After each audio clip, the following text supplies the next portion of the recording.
Welcome back, boxing fans, to another great show with Sean on boxing. So, again, the liars are out in full force. This shit never ends. I saw some stupid video the other day acting as if David Benavidez is a better opponent than Bud Crawford for Canelo's legacy. And then, of course, a response today bring Golovkin into the conversation. Because when dudes want to fanboy black American fighters, they use Floyd Mayweather. When they want to shit on non-black fighters, they use Golovkin, right? Trying to compare Golovkin's legacy to David Benavidez. In the process, blatantly lie. Talk about Golovkin only fighting two world champions, but not talking about Daniel Geale, not talking about Danny Jacobs, not talking about what's his face from welterweight, Cal Brook, right? Blatantly ignoring these fighters, and then the 10 other fighters that were world champions that blatantly ducked him. The irony in this situation is this guy's using Golovkin to try to guilt people into saying, well, if you want to Golovkin get a shot versus Canelo Alvarez, then you should definitely expect David Benavidez to have the same opportunity. You should have the same energy. But first of all, this is a different Canelo Alvarez than the Canelo Alvarez that fought Golovkin. That Canelo Alvarez was not nearly as established or accomplished as the Canelo Alvarez now. This Canelo Alvarez is an undisputed, two-time undisputed champion and a four-weight world champion. When Golovkin fought him, he was a two-weight world champion and had never been unified and had never been undisputed, right? So it's a far different opponent. Also, he'd been beaten by Floyd Mayweather. I know you could say now he was beaten by Dimitri Bivol, and okay, maybe that's similar, but obviously he's a far more accomplished fighter than the Golovkin one. And what you failed to talk about is that no, Golovkin was not calling out GGG, or GG was not calling out Canelo before Golovkin was a champion. He was a champion. The fight for him and Canelo was a unification fight. Canelo ended up getting stripped, and that made Golovkin a unified world champion at middleweight. And ironically, this guy's talking about Cotto, Canelo, and Sergio Martinez. But this guy got the videos out there back in the day, literally trying to justify those fighters to duck Golovkin. So what he's critical of people doing now with David Benavidez, he was outspoken stopping Golovkin from getting opportunities with Sergio, Cotto, and Canelo Alvarez. He pushed hard to block Golovkin from getting opportunities against these fighters because he didn't earn it. And now he's out there acting as if we're being hypocrites. But you're the blatant hypocrite. Now your energy is completely different. Now you're all about fucking David Benavidez getting an opportunity. And no one's against David Benavidez getting an opportunity. The problem is David Benavidez being with the PBC has been the reason why he hasn't fucking gotten the fight. If the PBC and Al Heyman really wanted that fight, why didn't that fight get made when both of those fighters were unified champions? Why did he leave 168 pounds when he was going to be WBC mandatory at the end of that month? He left before the end of the month and moved up to 175. And now at 175, he's ducking undisputed there to get an email title. He could have fought Smith on the undercard. Bivol could have kept his title, right? And then it would have been undisputed third fight with Bevil Beterbiev, with Benavidez getting the opportunity to fight for undisputed light heavyweight champion, with Turki Al-Sheikh in Saudi opening the door for a fucking beautiful fight between him and Canelo Alvarez. But once again, he went the opposite route. He went the PBC route. The PBC route is easy work, duck big fights, act as if everyone's ducking you. We've seen that fucking historically from the PBC.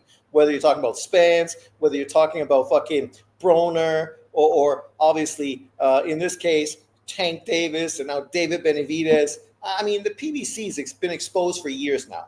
So it's nothing new. Anyone that really follows boxing knows David Benavidez was protected just like fucking Tank Davis was, just like Broner was, just like Errol Spence was, just like Charlo was. These guys refused to work with non-fucking PBC fighters, keeping everything in-house. So how come Benavidez didn't unify with Caleb Plant? How come he didn't get a fight with Canelo Alvarez when Canelo Alvarez did a 3-fight deal with the PBC? Right?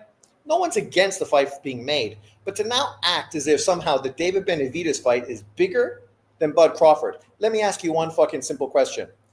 If Canelo Alvarez and David Benavidez were fighting, would that fight be on Netflix?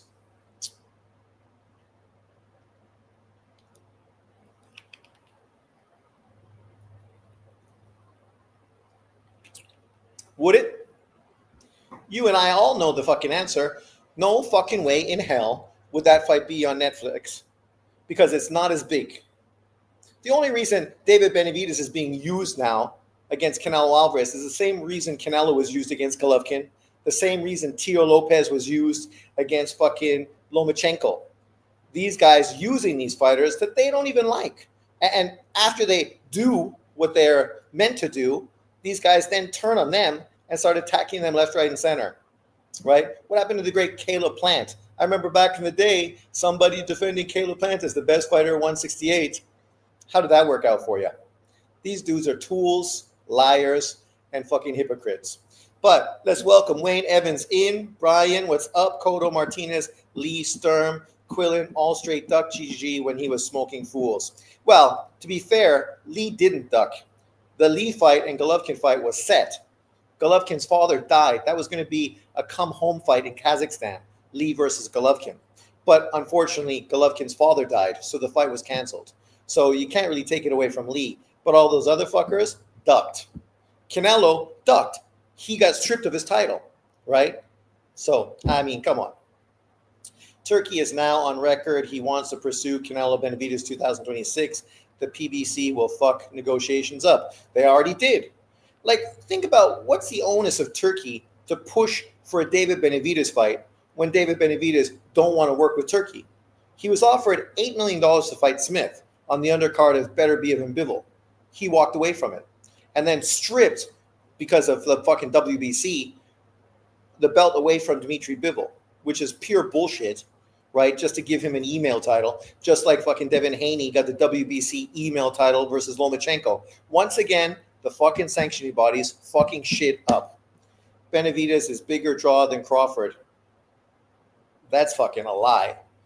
Benavidez fucking pay-per-view numbers are garbage. Straight up garbage. No, it would not. What's up, Sean? What's up, Technique? Plant was white chocolate. Oh, yeah. The brothers love fucking Plant until he got beat by Canelo. Wasn't Pirog supposed to fight GGG? Pirog was supposed to fight GGG. He got stripped of his title because it was, I think, the WBA regular title. I don't know if it was the legitimate title. And because he was going to fight Golovkin, who already had the WBC title or whatever title he had. So then he got stripped of it. And then, of course, he hurt his back and the fight never happened. That was supposed to be Golovkin's debut in America. Yes, Prague was supposed to fight Golovkin instead of Proska. You are correct, sir.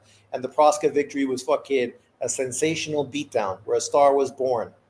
But it's just ironic to me that whenever people want to hype up black American fighters, the only fighter they can use is Floyd Mayweather. They can't use any current fighters. Maybe Bud, but they don't. And then when they want to shit on non-fucking black American fighters, they always use Golovkin. Golovkin, who's more accomplished than fucking David Benavidez, more accomplished than fucking Deontay Wilder, more accomplished than fucking Tank Davis.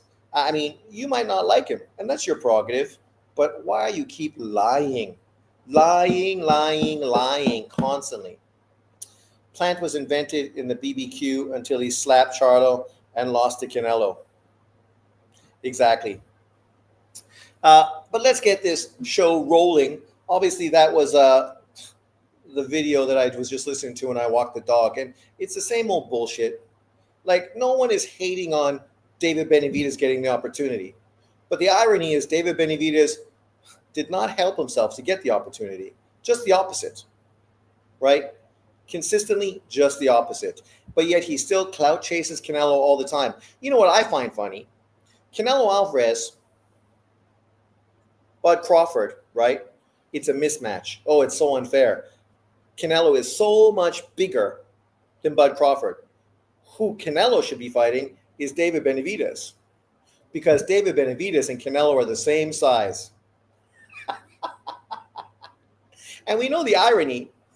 If Canelo was a black American fighter, the same shit would be said about fucking David Benavidez, how he's a weight bully. He's always been a weight bully. He fucking lost his titles because he was too fat on the fucking scale, but still stayed at the weight class years later on the PEDs so he could fucking cut weight and make the weight instead of moving to 175 because he didn't want to fucking fight non-PBC fighters, right?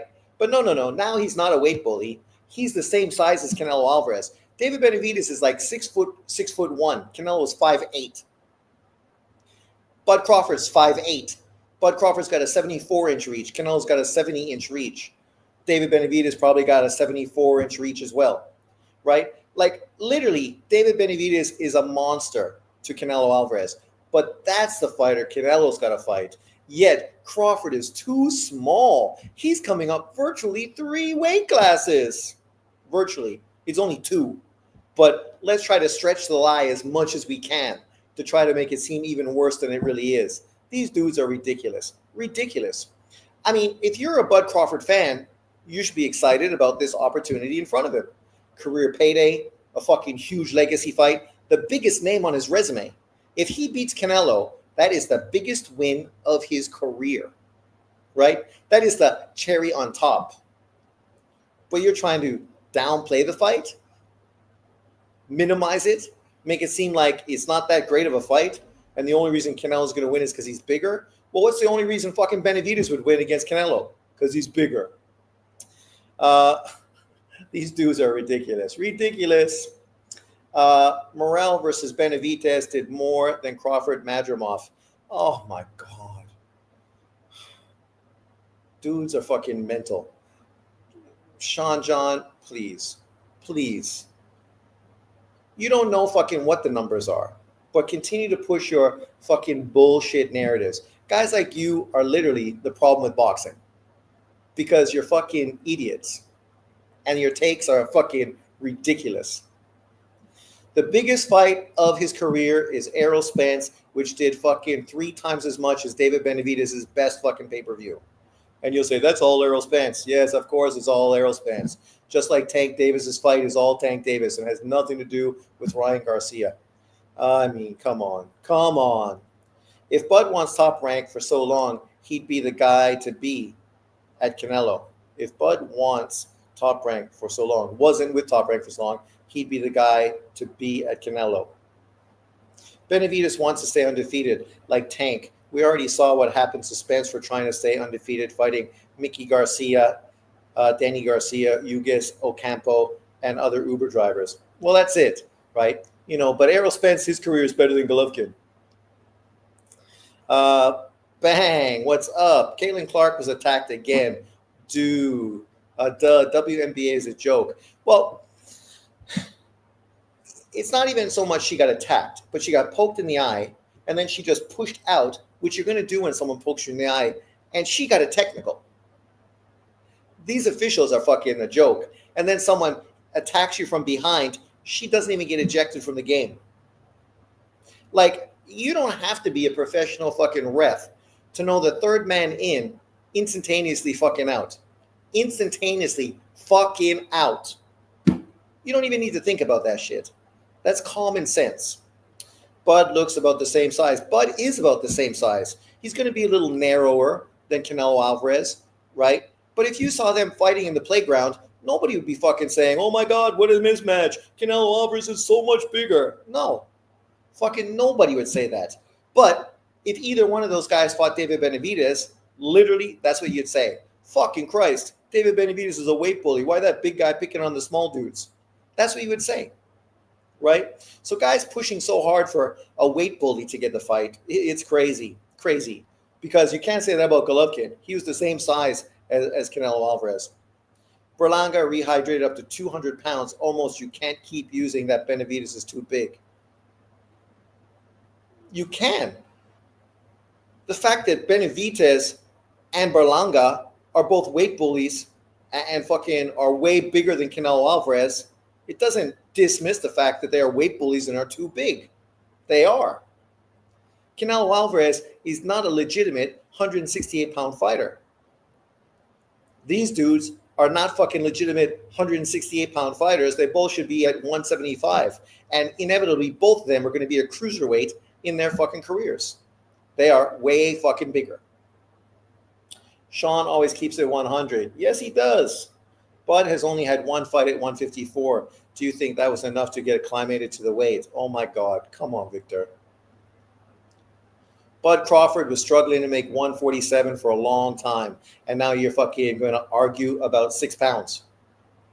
Bud Crawford walks around at 180. More than 180. Like, I mean, let's be serious. You're not talking about a dude who's like young and fucking can't make the weight and is, fitting into his 147 comfortably. No, he's not.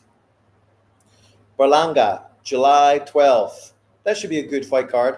I don't know why people are so anti that. It's a good card. It should be fun. It's got good fights on it. But of course, because it's Turki Al-Sheikh, oh yeah, we got to fucking hate on it because we're fucking PBC fanboys. Do you think that fight ends Bud versus Canelo? I think Crawford retires after this fight. If Crawford wins, I could see him having another fight. Potentially, maybe they'll do a rematch. I know no rematch clause was signed, but maybe if the fight's competitive, he wins, feels that he could do better, maybe we could get a rematch of that fight. And also the money would be huge as well. If he loses, I think he definitely retires. Canelo Andrade numbers were so bad. Not Canelo, you mean Benavidez. Benavidez Andrade numbers. They didn't bother to invent the numbers. Exactly. Right? And this is Demetrius Andrade. You want a payday. Yeah, that's all you want. Crawford versus Canelo, an exhibition. It should be a fun watch. Why is it an exhibition? Like in history, these kind of fights have historically happened.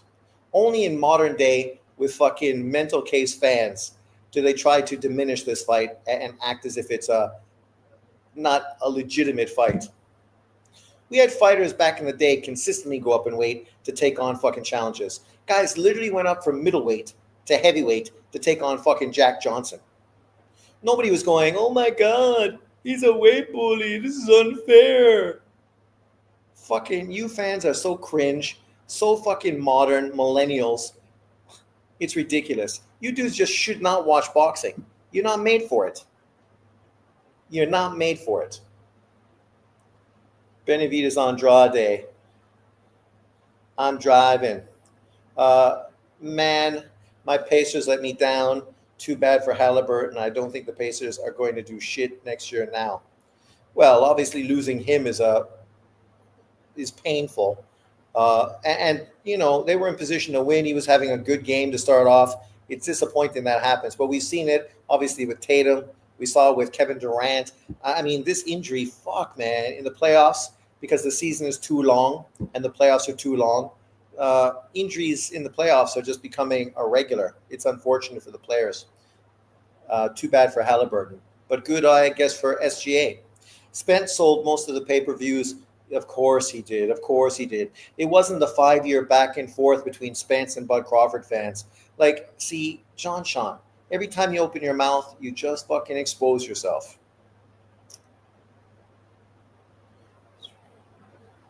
It's wrong that he's getting Canelo fight before Benavidez. Why is it wrong? Who the fuck is David Benavidez? David Benavidez is literally fucking nobody. Bud Crawford is a pound-for-pound top 3 fighter in boxing. David Benavidez should not be on anyone's pound-for-pound list. Yes, Benavidez should have activated his mandatory instead of moving to 175. What's up, drunk Irishman? We know he thinks Zerto should be above David Benavidez. I don't care who, just anyone should be in front of David Benavidez. Kid Austin against Tevin Farmer. Are you going with the veteran or the kid with the wild card pops? I think Kid Austin is going to win.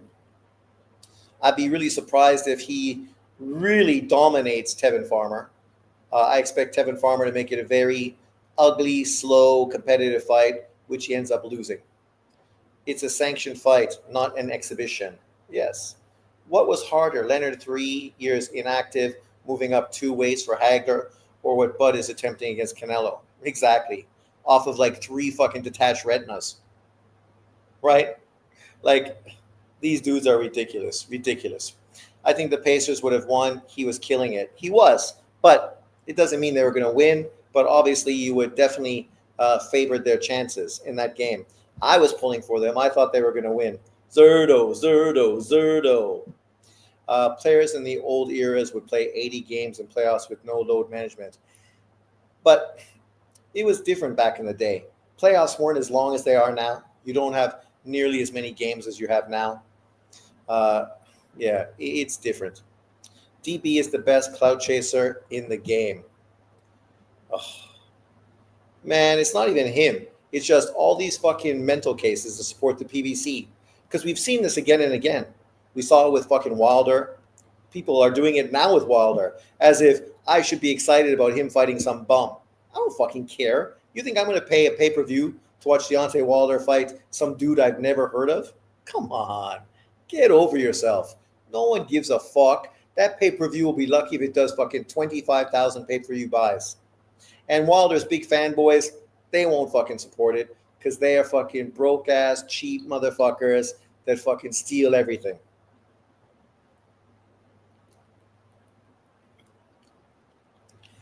Wanting to fight the best ain't clout chasing. It's fucking clout chasing when literally you don't fucking do anything to earn the fucking fights. And when you get the opportunity to mandate it, you fucking walk away from it.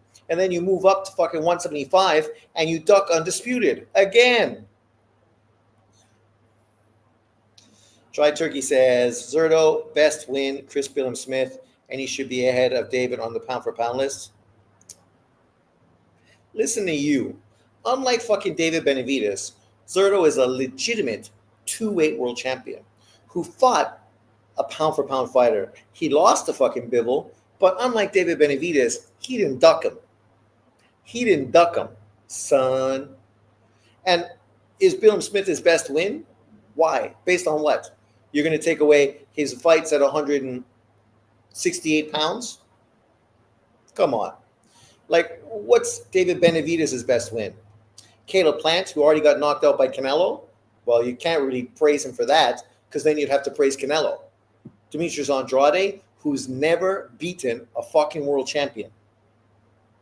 Or Vostok, a guy coming out of 4 years of fucking retirement. Or Morrell, a guy who never fought a top 10 168-pound fighter in his fucking career. Come on, man. Laugh out loud, you're generalizing, but yeah, Wilder fans are annoying. Well, we will see the numbers, David. It won't do fucking more than 25,000 pay-per-view buys. Who's going to spend fucking $80 to watch Deontay Wilder fight some bum? I don't even know who's on the undercard, and I don't care because I know it ain't anybody worth fucking talking about.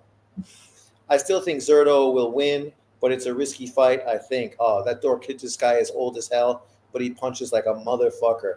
Nickname Dr. Knockout. Oh, he was a good fighter back in the day. When he fought, what's-his-face, Golovkin's training partner, beat him. What is it, Gassiev? Gassiev beat him, and then Gassiev got fucking destroyed by fucking Usyk. Look, here you go. You should call yourself silly-ass weirdo. Bomb Squad.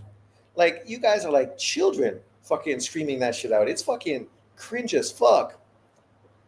Cringe. A bunch of grown-ups chasing after a dude like fucking little girls fucking chasing after the Beatles.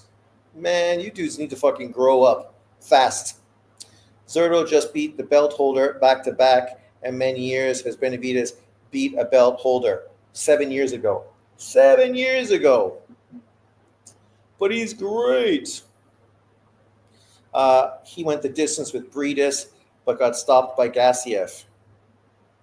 Yeah. 78 Sports is back, Jack. What do you mean he's back? Back from where? Who fucking cares?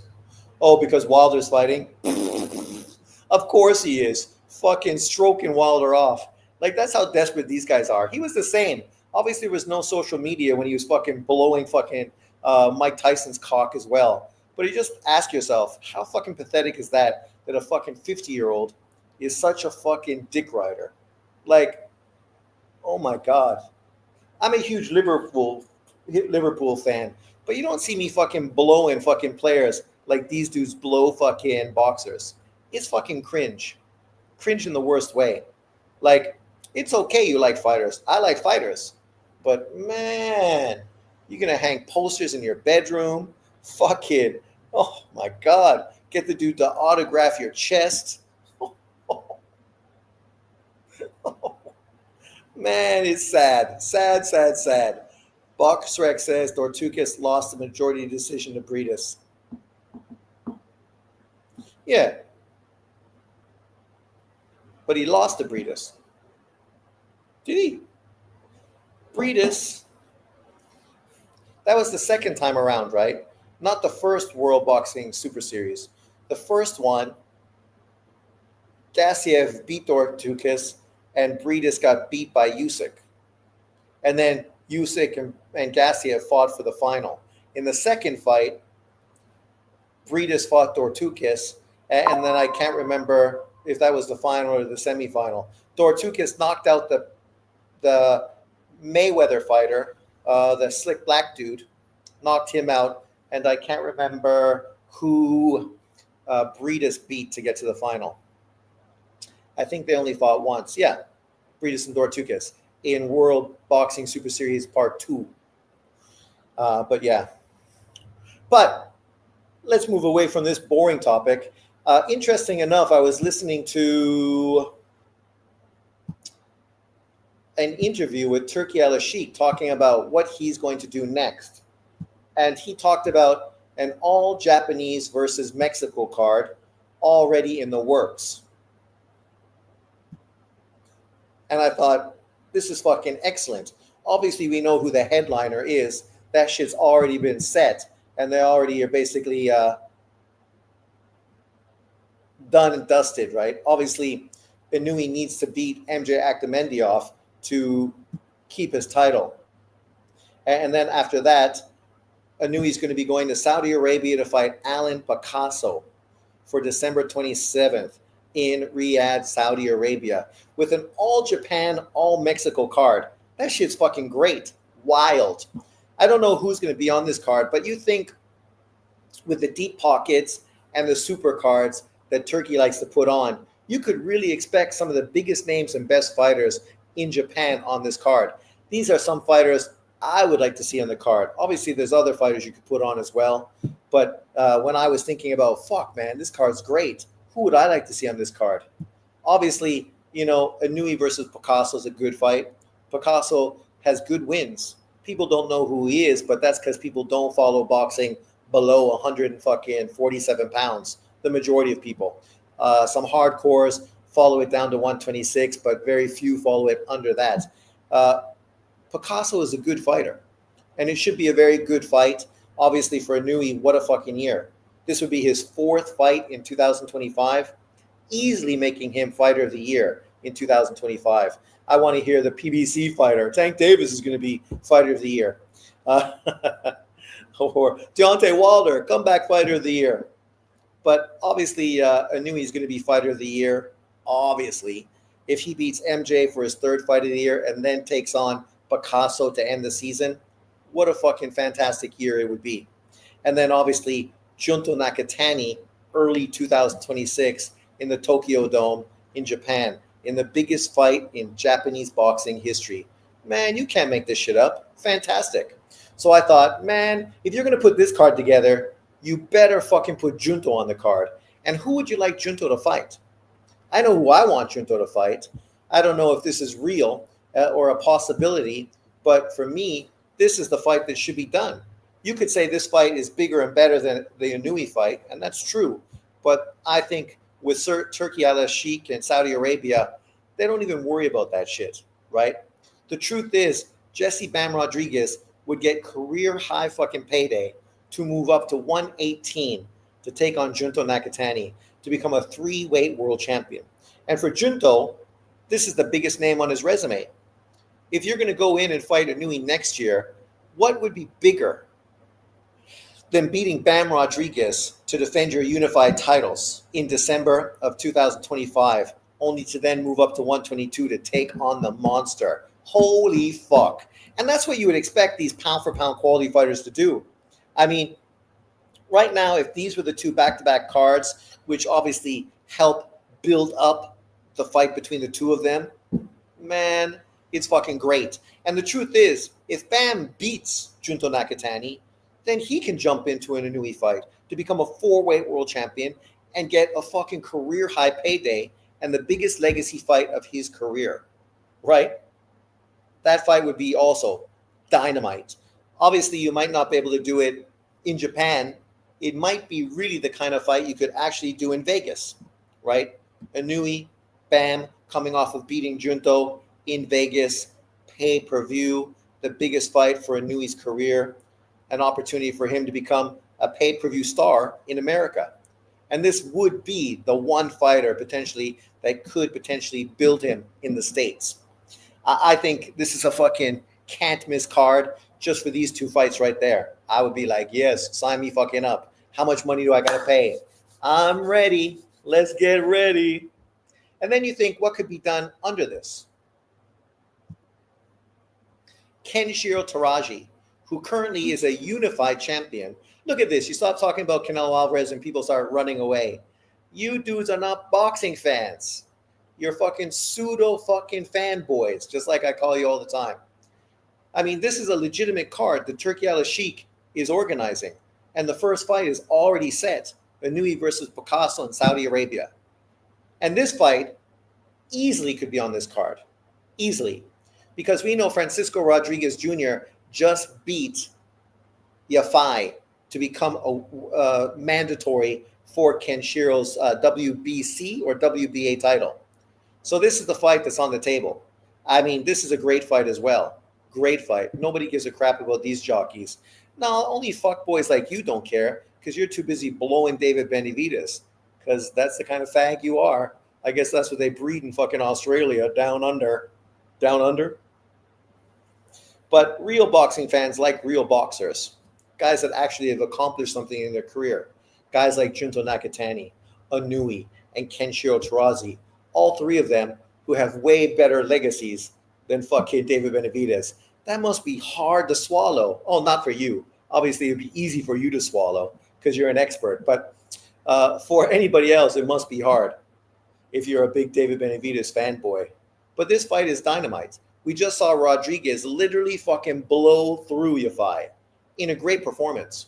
The only fighter in history to dominate and destroy Rodriguez, you can see the one knockout loss on his resume, was the great Roman Chocolatito Gonzalez. The only guy to fucking knock him out.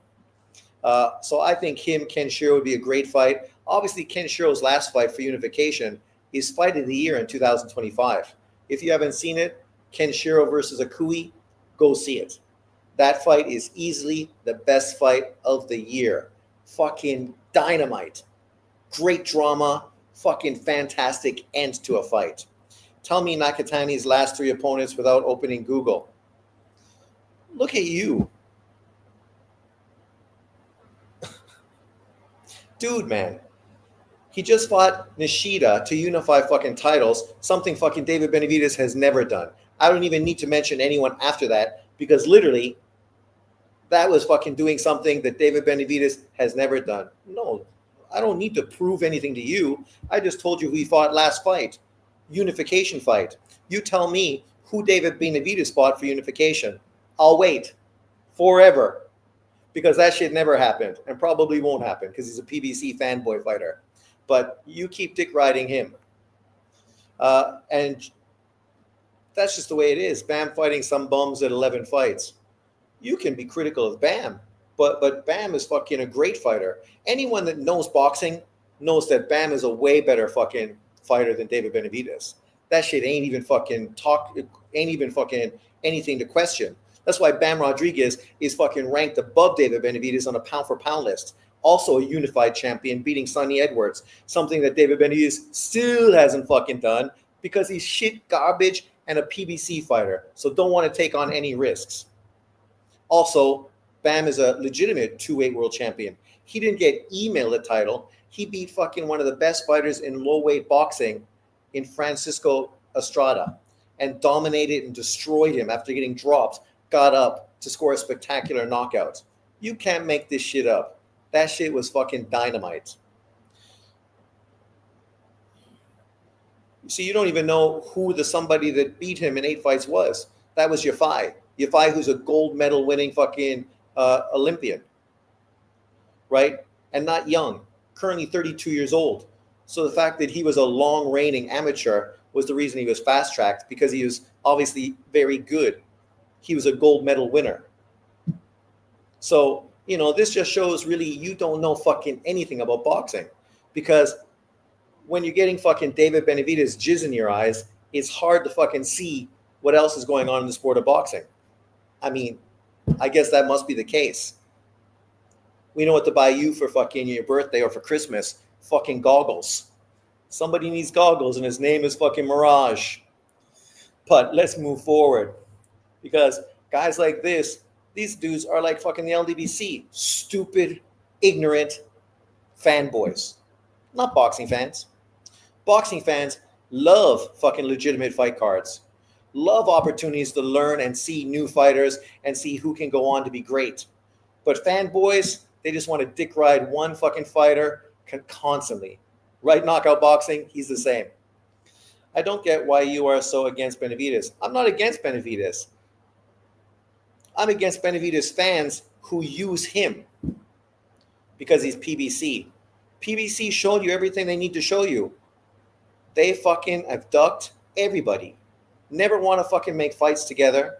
Literally fucking ruin boxing for boxing fans to sell us bullshit fights nobody wants. Like Manny Pacquiao versus Mario fucking Barros.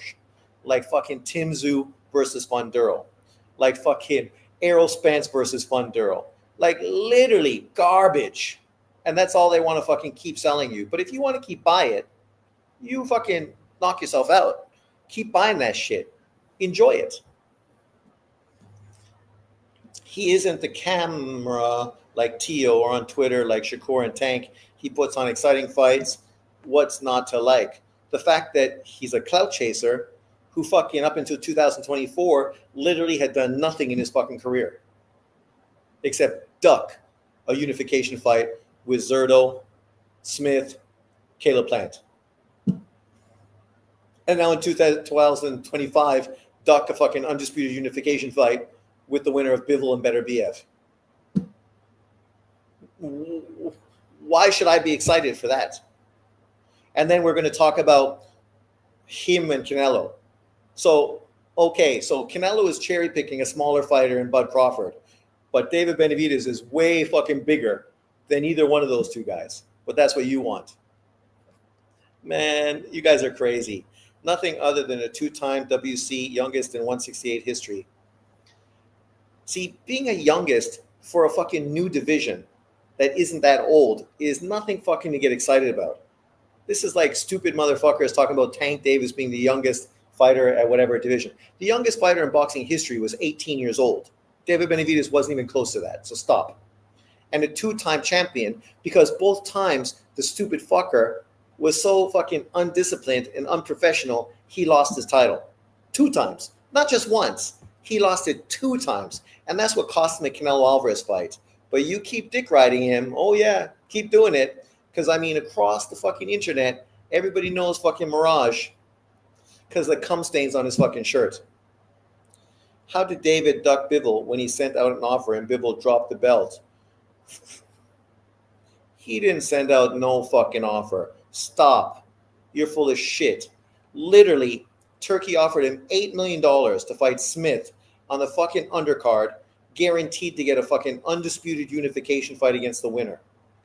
We know who turned the offer down. All to try to fucking get the Smith fight now. If I was Smith, I'd be like, fuck you.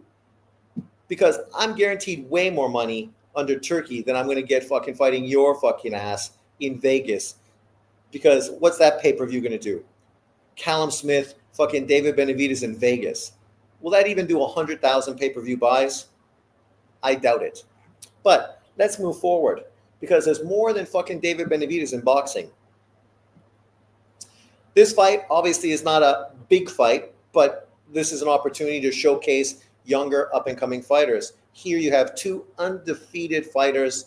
Obviously, it's Cami 9-0, 7 knockouts, versus Cordova, 25-0 with 23 knockouts. We know these Mexicans. They've been fighting since they're fucking 16, right? So these guys obviously have far deeper resumes compared to Japan. Their resumes are always far shorter. They're fighting better competition in less fights. But at this point in their career, this is a great fucking build-up fight. Right now, nobody really knows who these two guys are.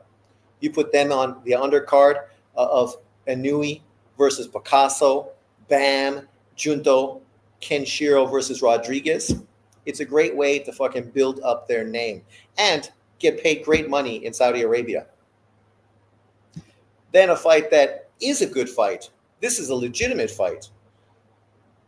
Andy Hiroka, 24-0, the black Japanese, the guy that was the first man to beat Jin Sasaki, stopping Jin Sasaki in 11 rounds. Right now, he's moving up to a potential world title fight at 140 pounds.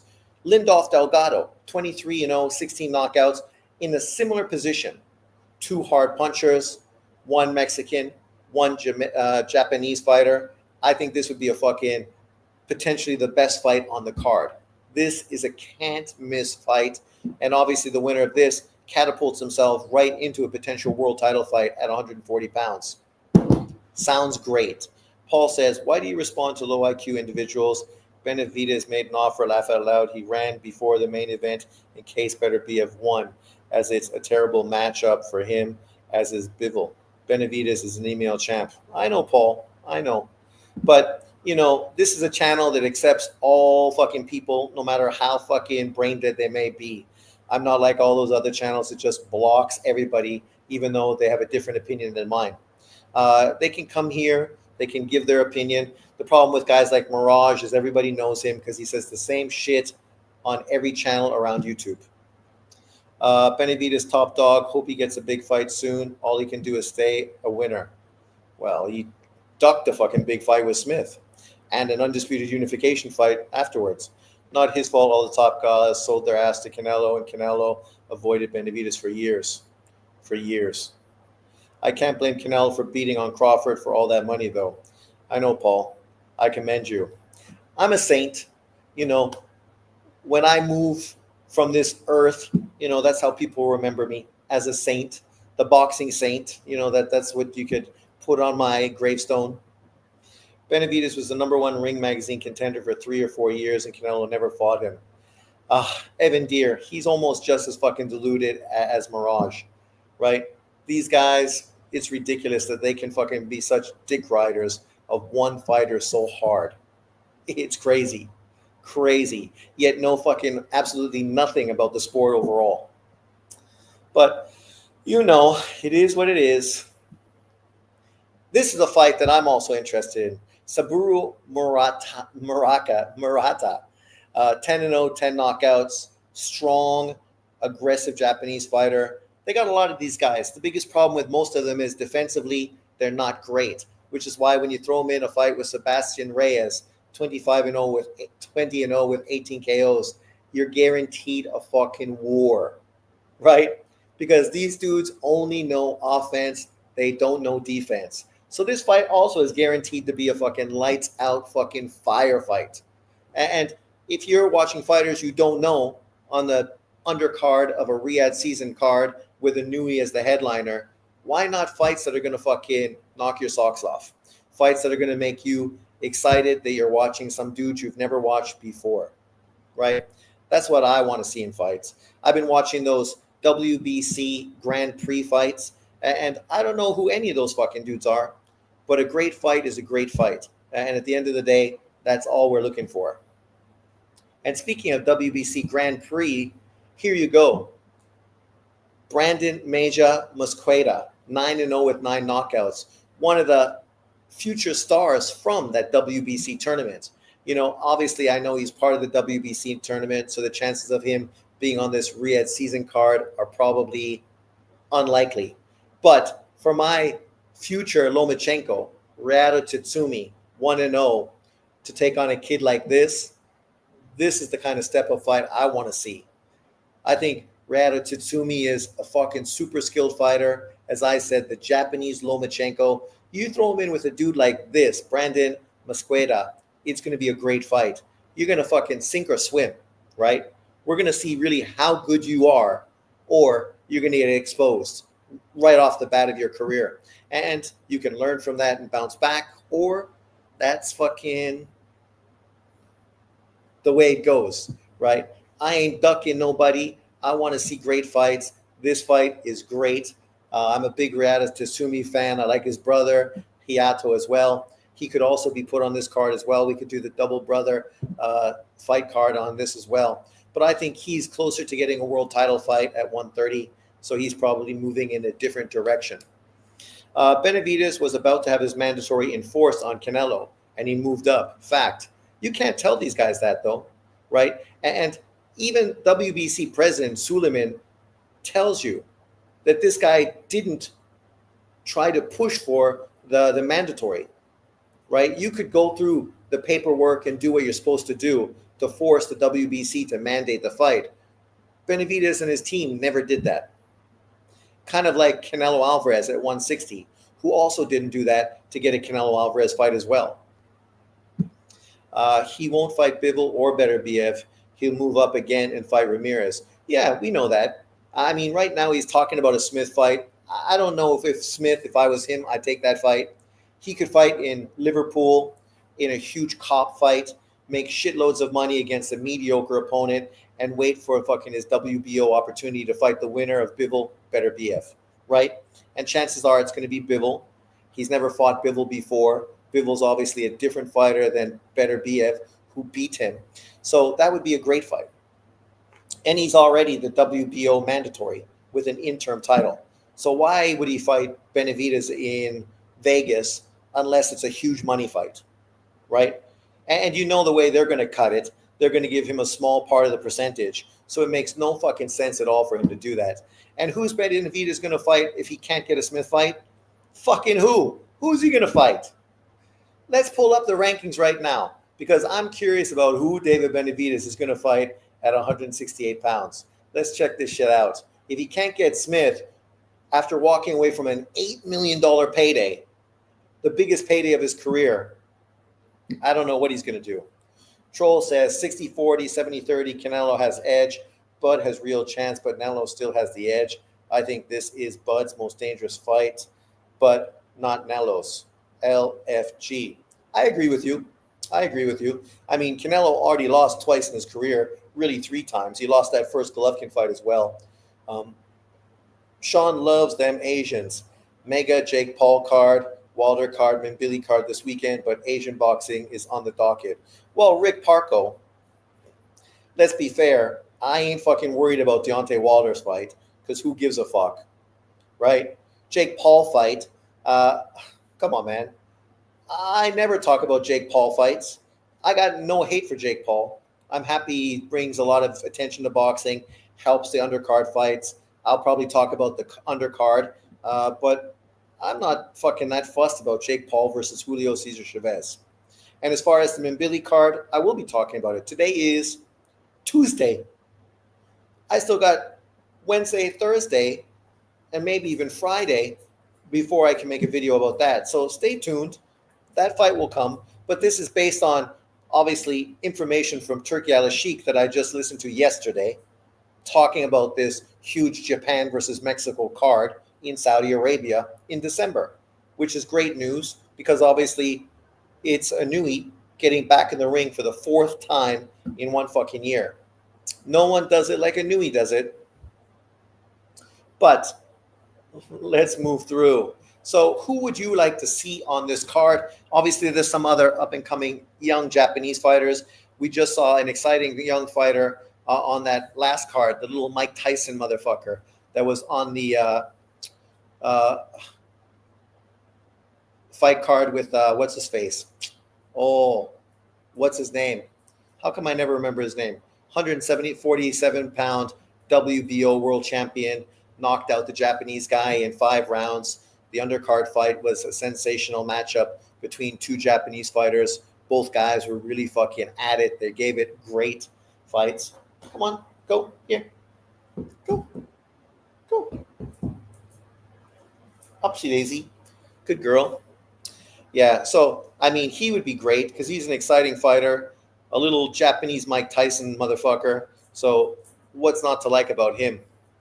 But let's pull this card because obviously we got some screen sharing shit we can show to see who David. Yes, Norman. I don't know why I always forget Norman's name. I always call him a fucking Howard. Norman, Howard. I mean, they're the most fucking white guy names, right? So I'm like, fucking Norman, Howard, John Norman, fucking Rick, fucking Norman. But here's the rankings right now. Let's scroll down to 168 pounds to see who's at this weight worth talking about. So right now, David Benavidez, that punk motherfucker, getting his baby fucking title. See, even here, they're putting him as the regular champion for the WBA. The WBA is so fucking corrupt. They would like nothing more than to strip Bivol and give Benavidez another title. So he becomes a unified champion, but literally fought 0 fucking fighters in the division. Boxing fucking politics, man, is fucking ruining the sport. I pray Turkey Al-Sheikh fucking buys out all 4 of these sanctioning bodies, fucking blows them up with a fucking bunker buster fucking bomb, and then just uses Ring Magazine as the only legitimate world title in boxing. But here you go. So we go through this ranking. You got Beterbiev, number 1. Obviously, if he gets beat by Bivol, I mean, what? Benavidez is going to fight him then? You got Morrell, number 2. He already beat Morrell. You got Volzdik, number 3. He already beat him. And then you got Albert Ramirez. Nobody knows who the fuck that guy is. You got Anthony Yard, right? Which would be a great fight. But what's the chances of that fight being made? Buatsi, who just got beat by Smith. Connor Wallace, never heard of him.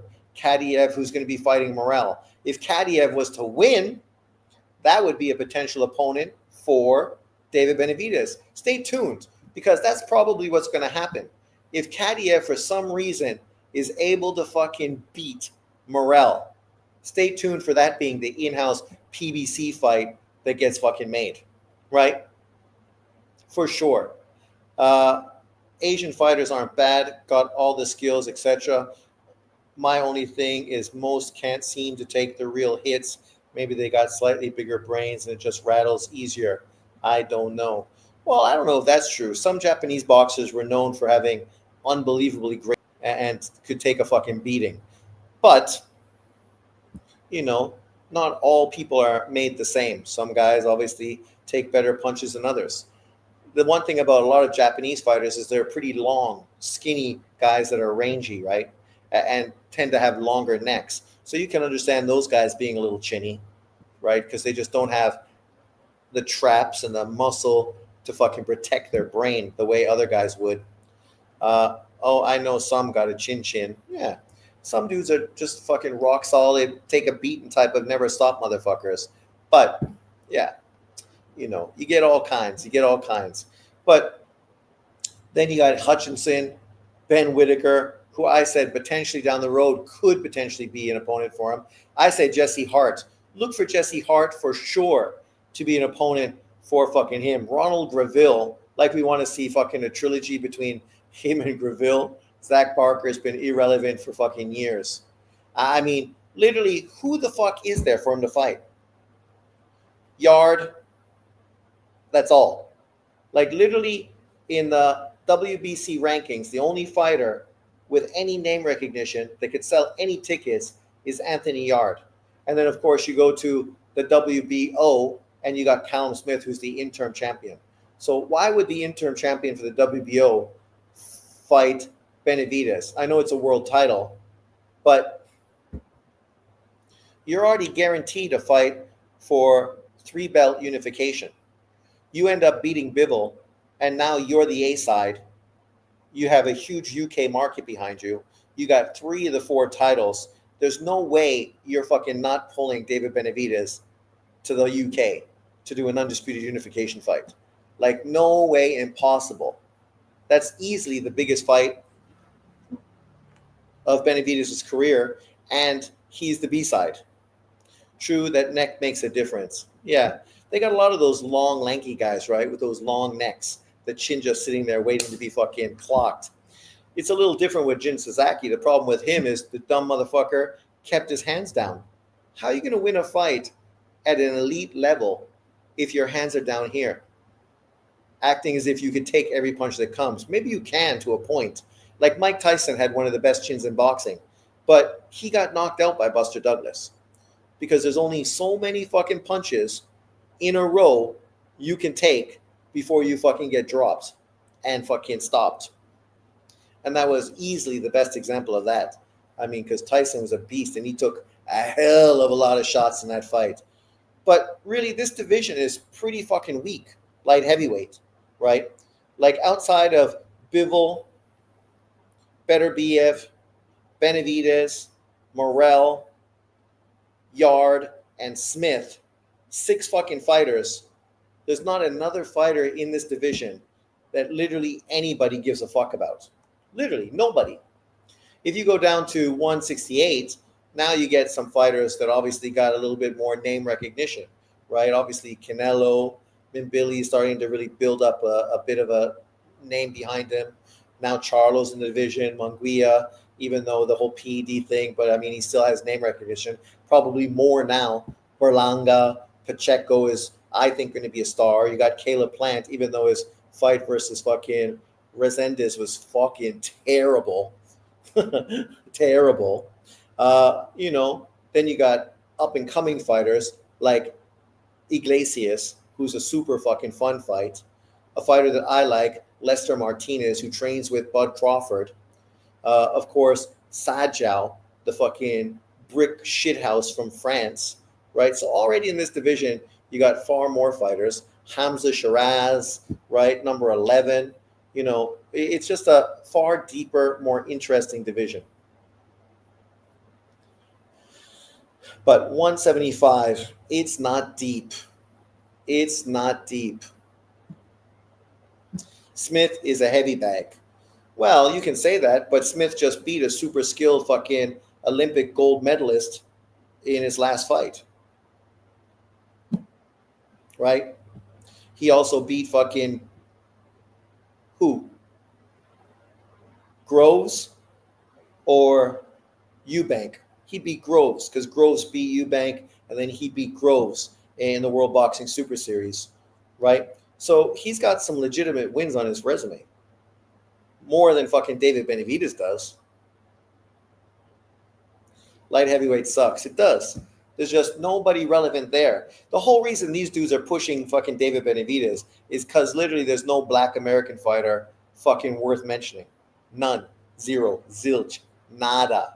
So these guys need to fucking manufacture somebody that they are supportive of. Even though these dudes would turn on David Benavidez fucking the first time a black American dude looked like he had some promise at that weight division. Cruiserweight, light heavyweights notoriously been a weak division. Even though cruiserweight is not that weak, the problem with cruiserweight, it just doesn't get the attention it deserves. Never did, because there's no Americans. So in the UK and Europe, cruiserweight division gets a lot of attention, right? But unfortunately, in the American market, there's been no fucking good American cruiserweight since fucking Evander Holyfield. Literally, since Evander Holyfield. So when Evander was there, fucking everybody was all up in the cruiserweight division, even though it was a new division with literally no fucking fighters in it. Now you get guys like, literally Jay Opataya, Ramirez. Obviously, Badu Jack is old, but Opataya, Ramirez are good. Billum Smith is a solid fighter. Callum Johnson's a solid fighter. What's his face? Rositzky, I got to support him. He's from Canada.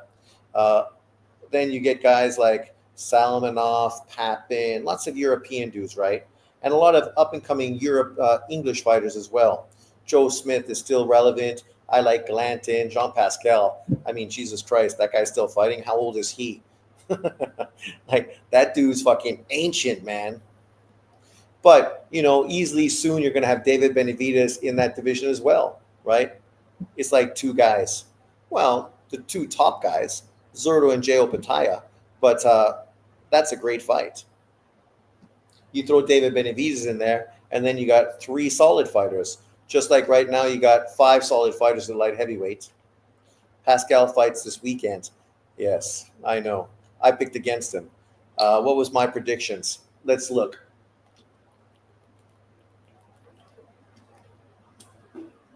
Not that I'm doing well on my prediction league. I started the year off really well, and as the years progressed, fuck man, nothing's went my way. As Lenny Kravitz said, who I got? I got Wilder to knock out the bum ass motherfucker he's fighting in the 4th round. Nicholson to win by 6-round knockout. Mimbili to knock Selecki out in the 9th round. Butler, unfortunately, Butler was going to fight another good Canadian opponent, but I guess that guy pulled out, so he's fighting some no-name guy. So I picked him for 3rd round knockout. Makhmudov, the Russian Canadian, I got for 3rd round knockout. Guerrero split decision. Ward by majority decision. Rhea by split decision. Cizliak, who you can see right there at cruiserweight. Where are you, Cizliak? Number 3 by the IBF. Number 5 by the WBC.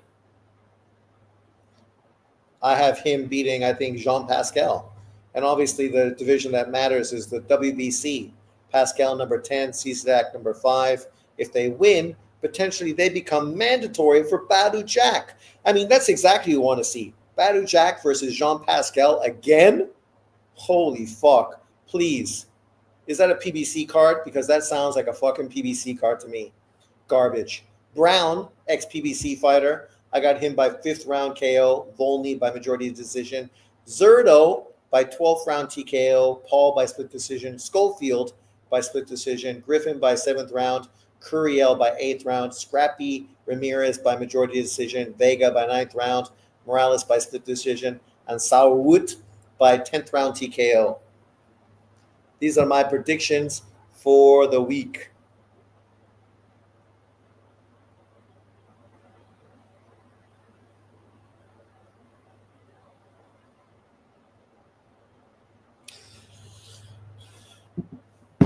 I'm excited to see Mimbili fight Selecki. I think that'll be a good fight. Benavidez won't go anywhere near Jai Opataya. He'd be smashed to pieces. He would be. But I still think Benavidez versus Zerto or Benavidez versus Jai Opataya versus Zerto, those are great fights, right? Just like I think, obviously, Benavidez versus Canelo versus Beterbiev versus Bivol versus Smith versus Anthony Yard, also great fights. I would be excited if Benavidez was in any of those fights because I'm not a hater. But when people use somebody to push a fucking hate narrative, I got to fucking call it out. That's all. I just got to call it out.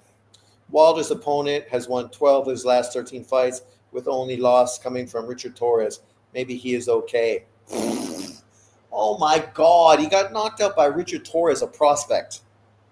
Like, come on, dude. Wilder's fighting a bum on pay-per-view. Who gives a fuck? Like, really? Do we care? Wilder's still moaning and groaning that Tyson Fury cheated him. Like, these dudes, always victims, man. Always victims. They never move up past it. Wilder's going to be saying that when he's 70 fucking years old in the fucking old age fucking clinic, right? Guy's going to be fucking moaning, groaning, and making the same excuse fucking again and again. These dudes just never move past it. They can't take responsibility for fucking their failures. And if you can't take responsibility for your failures, you're fucking guaranteed to continue to fail. Because what are you learning? What are you learning from your failures? You're not learning something and moving past it, right? You're literally fucking stuck because you're a fucking whingy, fucking moaning bitch crybaby.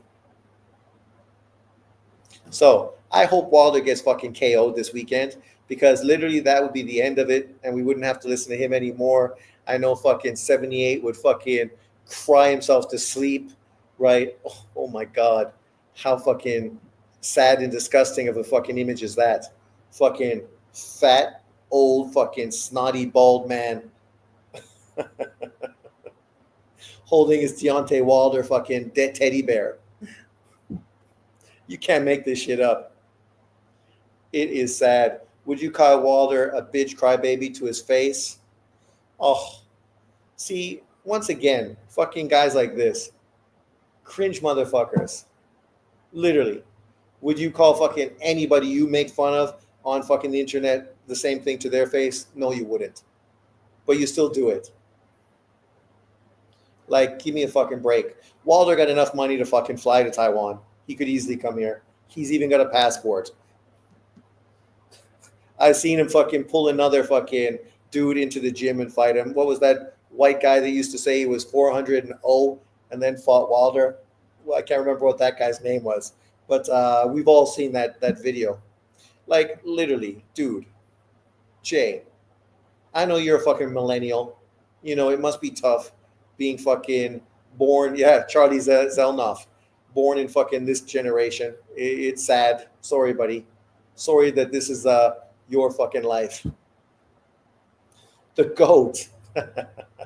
Man, that was a cringe video. Fucking Wilder. Maybe that's why I never really respected Wilder as a fighter. Because literally he's fighting fucking internet trolls. 872-0. Man, that dude. Where is he now?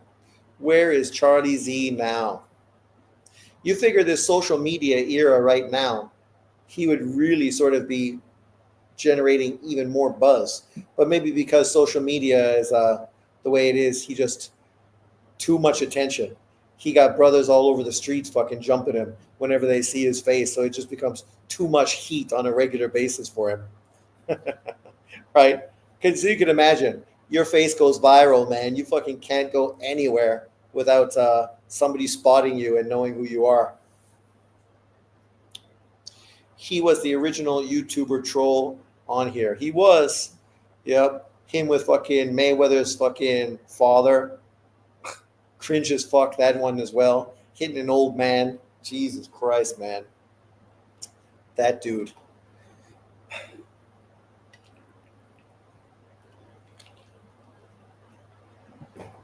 872-1.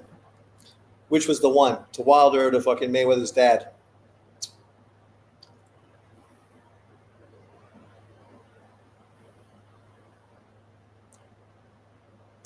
It's sad, but you know, this is what internet social media is.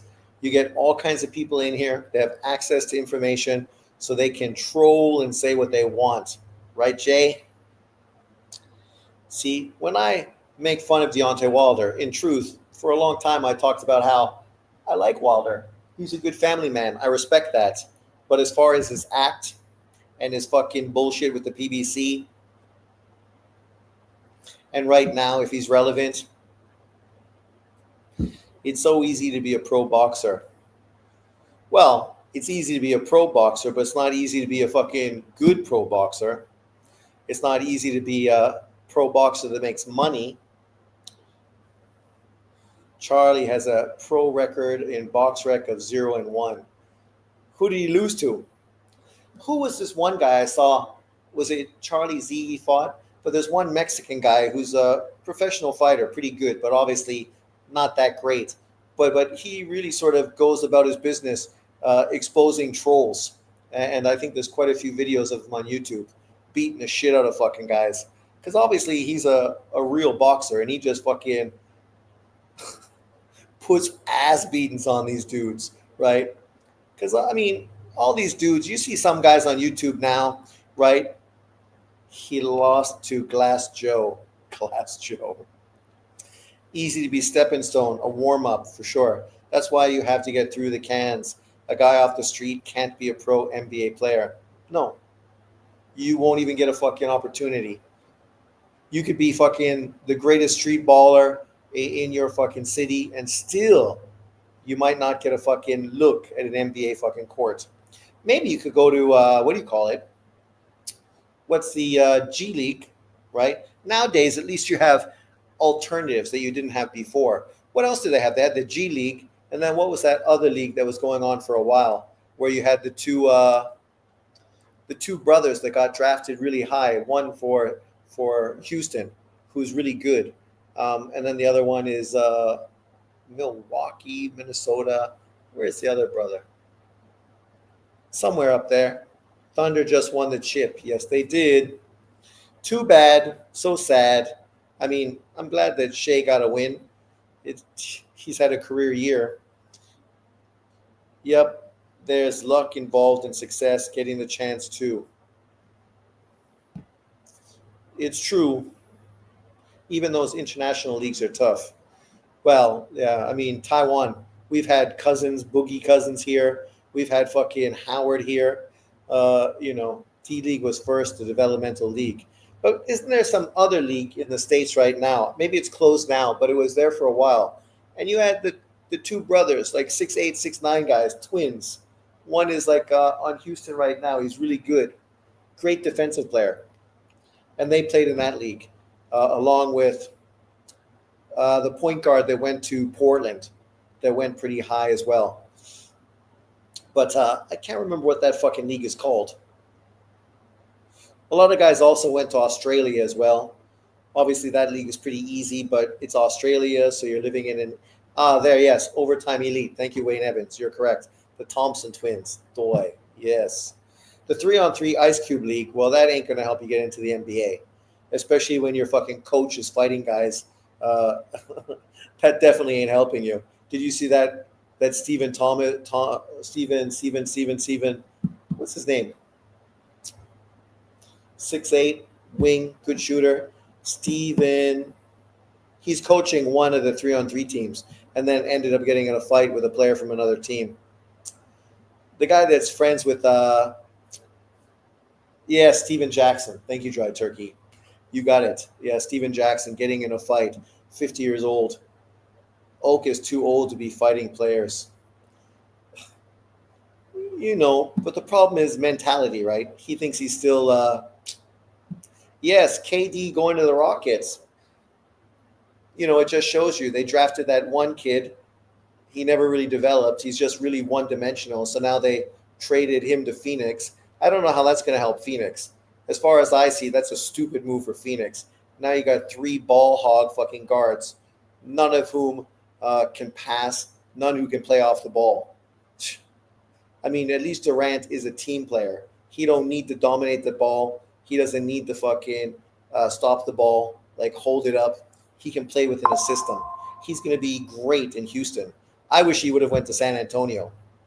Yes, me too, Jay. I want him to go to fucking the Spurs. Him with Wimby and that young fucking franchise. Man, he would have been the perfect player. Wimby, KD, Fox, the big 3 in San Antonio. And then Stephen Castle, great fucking team player.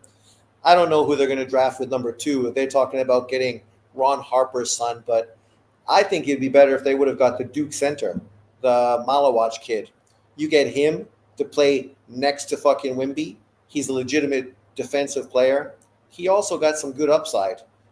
So you're going to allow Wimby not to have to play inside, not to have to be so physical. You could let him do what he has to do, sort of free roll a lot more. It's kind of like what they did with David Robertson and Hakeem Olajuwon and Ralph Sampson, right? Hakeem did more of the down low, dirty work, defensive rebounding, low post scoring, and then Ralph Sampson could sort of, float around, pick his spots. If I was the Spurs, I'd try to make a team that can win now. You don't know how long Wimby will be able to stay healthy at his height. That's true. Just look at Ralph Sampson, 7'4", college player of the year for 2 years in Virginia, and obviously injuries, those big guys, you can't fucking get away from that shit. That's why I say also get like that big guy from Duke as a backup center. Yao Ming was great as well. Yeah, foot injuries to him. But he also was carrying a lot of weight. Greg Oden. Can you believe fucking they took Greg Oden over Derrick Rose? I mean, I know Derrick Rose ended up getting injured and ruined his career as well. But at least he went on to win a fucking MVP. It's kind of like, what was the year before? Who did they take over Kevin Durant? Was that Beasley? Who just won like the 3-on-3 tournament or some 3-on-3 game? Oh, man, fucking Dudes continuously make the stupidest moves constantly. Greg Oden, you could see that he was never going to be a fucking great player in the NBA. Greg Oden was 45 playing college ball. He definitely looks fucking 45. Blazers skipped on KD and MJ. Tells you everything you need to know about that franchise. Why it fucking hasn't won a fucking chip since fucking 1970 something when they had fucking what's his face? Bill, Bill, what's his face? Fucking dead guy. Oh, was he? He was on the Blazers, right? KD said, I didn't need to be able to bench press to lift up a basketball. Yeah, I remember that was the criticism because he couldn't bench press fucking anything because his arms are so fucking long, right? You know, you can't expect a dude like him, Walton. Yeah. You can't expect a guy like him to do well bench pressing when your arms are so fucking long. And he went on to show those guys injuries haven't really been a big issue. Not being strong has never been an issue. KD's been a fucking stellar fucking player. What's his career average? 27 points? 27 points, and right now he's like 37 years old. Next year in Houston, you think that's going to change? Fuck no. Now look at how skinny Chet is. Yes. Chet is skinny, sickly skinny, and injured skinny. He also looks like he's going to have a short career as well. That's why a lot of big benchers have short arms. Exactly. That's why I was good at bench press. Short arms. I didn't have to fucking extend very far. Fine bench press, but at least do some push-ups. Yeah, I'm sure he did some stuff, right? But, you know, that dude was too busy fucking shooting and fucking. I mean, KD is spent all his time playing basketball and then fucking bitches left, right, and center. So he's had a good career. Do you think that the Thunder team can repeat? I think obviously they're in great position. Their team is young. The one thing you got to be concerned about them is when they have to start re-signing players. Obviously, that's going to be an issue, right? You can only re-sign so many players before your cap space is gone. So who are you going to re-sign? It's kind of the same situation they had before when they had Harden, KD, and what's his face? Russell, right? And then they got stuck in the same position where they had to get guys to go so they would keep fucking cap space to keep the other two. And unfortunately, they got rid of the wrong guy. They should have kept Harden and KD. Us lanky guys got long-ass reps. KD is and will always be a walking bucket, one of the greatest offensive threats ever. Oh, yeah, he's the modern fucking George the Iceman Gervin. That dude is just meant to fucking score. He's just a baller, right? You can see KD when he's 50 years old. He's still going to be somewhere on the court, fucking, scoring fucking points left, right, and center. That dude's never going to stop fucking playing basketball and tearing it up. Russ ruined KD's prime years in Oak City. Yes, he did. You got a point guard that's not a point guard. Biggest ball hog of all time. Well, I don't know if he's the biggest ball hog. That might be Carmelo Anthony or maybe Allen Iverson. But he's definitely up there. He's definitely one of them. But not nearly as good as Allen Iverson or Carmelo Anthony.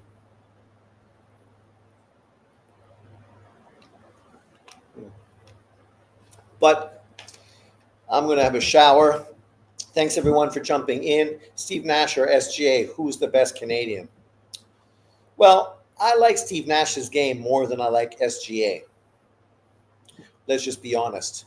But SGA already won a chip. He got his first MVP.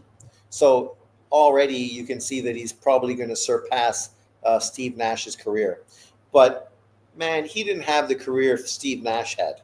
Steve Nash was a more stellar high school player, was a more stellar college player, and obviously played great with a fucking exciting team in Phoenix. And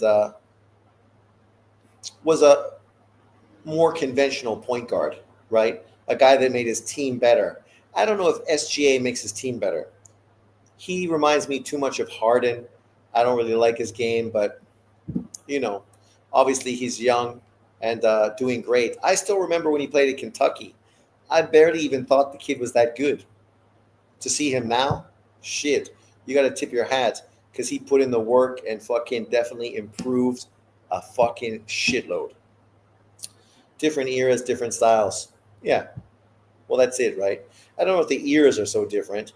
Steve Nash didn't play that long ago, but yeah, you know, the times are changing. But thanks everyone for jumping in. I will see you later this week. Maybe we'll break down these fight cards this week, including the great Deontay Wilder, because apparently everybody's intrigued and interested in how that fight's going to play out. And we will see. I will probably jump on Wednesday or Thursday, depending on my work schedule. But thanks everyone for jumping in. I appreciate it. I will see you next time. Enjoy your week. Don't work too hard. Summer is here. Save your energy.